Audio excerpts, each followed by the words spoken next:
So last week was really interesting because I got a couple of calls where people were not really asking me questions that what exactly are we eligible for today, but they were asking me very smart questions in saying that what exactly should we be prepared for in the future? Where do you think the Canadian immigration is headed?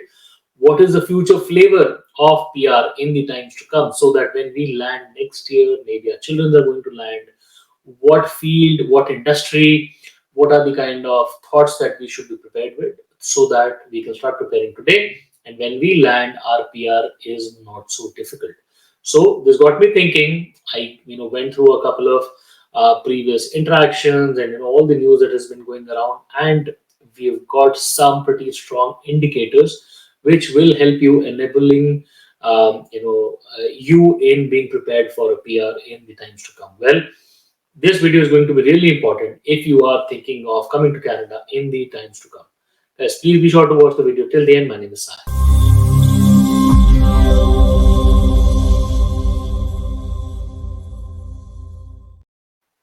Guys, welcome back once again. My name is Sahil and I'm a regulated Canadian immigration consultant and I practice here in Ontario. My office is here. If you have to get in touch with me, my number is on the screen and the details are there in the description box. More than happy to speak with you.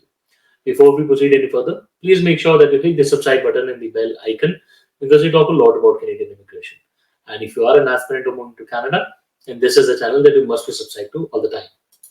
So guys, we are discussing the present wind conditions with regards to Canadian immigration. Now guys, amongst the ongoing public sentiments, which is largely negative, the ongoing social media context in terms of videos, posts and whatsoever like jobs and all, which is again negative. Also, the political outlook because we have elections coming up next year in the month of October. So everybody is now leaning towards trying to blame immigrants, international students for the kind of economic conditions that are going in the country. But having said that, the news channels and the SMEs, subject matter experts, are smart enough to understand that due to the baby boomers issue, Canada cannot sustain without immigration. Like it is economically impossible for the country to sustain because the birth rate is not enough to cover for the upcoming medicals, pensions, tax bills. Due to the loss of the working population because they will be, they're growing old, they will be retiring, people will be, heading to the hospital, maybe something like that. So there is a lot of requirement, a lot of burden on the taxpayers, and this will only grow because Canada is losing a lot of baby boomer population to retirement, and we need more workforce to pay the bills, to pay the taxes. Now, because of that, the first basic thing that you need to understand is that Canada as a country has to rely on immigration if it's a large country with a smaller population. Okay. And out of this population, large population is retiring. So somebody has to pay the taxes, right? With this thought, let's talk about the future of Canadian immigration because despite understanding this, there are the sentiments of Canadian citizens for which the political agenda is catering, right? So for them, because everybody is saying that there was a lot of influx of immigrants and the pricing and the inflation, all of that, well, that's a separate story altogether, a separate topic. For now, amongst the ongoing changes which have been planned for this year, probably going to affect next year as well around the election, there are a couple of wind directions that we have picked up, which will mostly enable people around the world to start preparing for the Canadian PR. So, who will this impact? Very importantly, people who are coming to Canada for student visas, for work permits, open work permits, and people who have just the thought of coming to Canada and thinking which industry should they be heading to. All of those people will be benefiting from these inputs that I'll be giving today. Now, the overall wind direction is basically, we need to understand that where is this immigration headed. Now, within that, CEC only will be playing a major role, and so far it has been playing a major role. Like, if you talk about scores above 500, now let's just have a look at why exactly is the express entry cutoff above 500. When People inside Canada were not going for student visas, open work permits. At that time, 450s, 440s were a normal score. It's only when people started coming to Canada to study, they gained Canadian education, they gained Canadian experience, they gained trades experience, they got LMIAs. All of that started making the pool more competitive and started jacking up the points. Hence, it is not the folks outside Canada. Well, there are, I mean, very limited number, but it's mainly the folks inside Canada who have these scores above 500. Okay, so one clear win direction is that CEC only is going to lead the way in the times to come as well. If you want to pick up notes from the minister, then he clearly said that we will be doing something for the domestic workers, which is not something that he thought out of the blue. He is doing that because he knows there are a lot of people inside Canada with Canadian experience. So Canadian experience will be, holding a major special place because the express entry pool itself is going to be high. And talking about the next thing that I have for you is regional PR. Now, regional points. Now, last year IRCC started taking in postal codes. Okay. Now, those postal codes were not out of the blue. It was not suddenly that IRCC thought that, okay, we should have this piece of information. No. The reason of postal codes was to gather that which particular postal code or zone or place outside, the main metro areas, which place is having the most less number of temporary residents, so that they could start devising programs, pathways where people could start moving towards those regional places and they could start focusing on PR. So nowadays they would take your postal codes for your education, for your current residence, and they would also take for your address history, and they would also take it for your work experience, right? All these four are important data points where IRCC can start planning a program. So I believe personally, and this has been a large discussion at the NCIC as well, where regional programs or regional pathways will be very important in the times to come. So the farther you go from the metro areas, the better it will be in the times to come. So number one will be CC only, number two will be the regional. Number three is healthcare. Guys, believe it or not, accept it or not, IRCC has been focusing on healthcare time and again, because IRCCA has, no, Canada has shortage of doctors, shortage of nurses, nurse aid workers, nurse aides, health, everybody, even the remotest of the province. In fact, New Brunswick, Prince Edward Island have been recruiting nurses from India. They've been holding special seminars. They do that. So healthcare, nurse, support, pharmacy, all of these are going to be really important knock codes and occupations that IRCC will be recruiting or should be recruiting in the times to come, because this is a shortage, a labor shortage requirement for us. Okay, so I think that is going to be important. Next will be trades and construction. Now, why did I say and construction? Because construction helpers, construction workers, construction supervisors is though not a part of trades, but equally important. And then trades, within trades, I want to focus on trades that do not require a license. Now, I'm not talking about plumbers and electricians like registered ones. No, I'm talking about the non-registered, non-certification trades, like for example, painters, carpenters, kitchen cabinet installers, drywall installers, and you have user support technician. That's not trade, but still. So, and then you have, Bell mobility technician, Rogers technician, the phone technician, Wi-Fi installation, and all.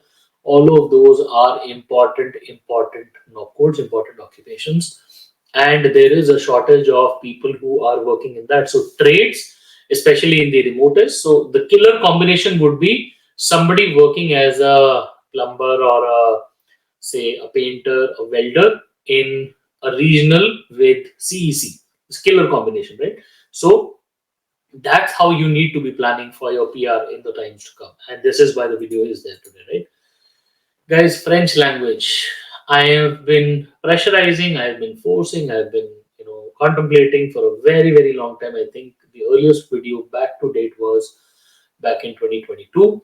I have been, talking about French language. People, I don't know why, do not learn French. It is something that can be picked up in less than a year's time and will have a long, long impact. People who learn French will be able to make use of francophone mobility pathways in Canada, special work permits. lower cutoffs of express entry, and less competition, including special PNPs, right? So many advantages with just learning one language. And I don't know why people don't want to learn it. Every time I talk to somebody that you should be learning French, and the answer I get is, won't it be difficult? And my question to them is, have you even tried? Then the answer is no, and hence the conversation ends. So my suggestion to you is, in the times to come, even if you're outside Canada and thinking of moving to Canada, even if you're outside Canada and thinking of putting in an express entry profile, your French will make it. Like, learn French, it's going to be very, very positive for your express entry profile. But it's a matter of just picking that up, right? IT and STEM overall, guys. IT profession starting with entry level, for example, user support technicians, okay, to as high as anything in STEM category. All of these are important profiles because Canada, at the end of the day, is surrogate performer to the US economy, and US is IT focused at a lot of points, and hence Canada is growing. Also, a lot of influx from India of immigrants, and India is also focused on IT a lot. Hence, the more specialty, more focus on IT services in the country. Overall, I think IT will continue, or STEM overall will continue, because it's a backbone of any country, will continue to hold important place for any draws. But a word of caution here is that these draws or these knock codes will continue to be very, very competitive. Like, they will be more competitive than the outside knock codes, like outside people. So IT and STEM match to good English score with CEC and overseas experience is a killer combination. As long as you get it right. So IT, please mind it, has to be paired with very good English. Okay, then only it's worth it. Otherwise, it'll be a soft blow. Okay. Importance of specialty education. Now, this is something that you need to focus on. Okay. I've seen that the Immigration, Refugee Citizenship Canada (IRCC) has been picking up quite a queue from the US immigration and also some queues from UK immigration. In those countries, we can clearly see that those countries are laying extreme importance on specialty education like masters, PhDs, people who've done research papers, right? Anybody who's going far and beyond in their field of study is getting benefits of specialty visas, specialty H1Bs, and all of that. I personally believe that in the time to come, master's degree, and you can get an evidence from the current changes of the master's degree, like a longer work permit, also spousal open work permit only for master's degree. It's a proper clear indication. So in the times to come, if you come to Canada for master's education or a higher education or specialty, publish more research papers, you will be in for a surprise. Not only that, provinces will soon start rolling out PNPs for master's graduates of their particular province, while the other provinces may not be doing it so strongly. Ontario is doing it, and there will be a special provision in BC also soon.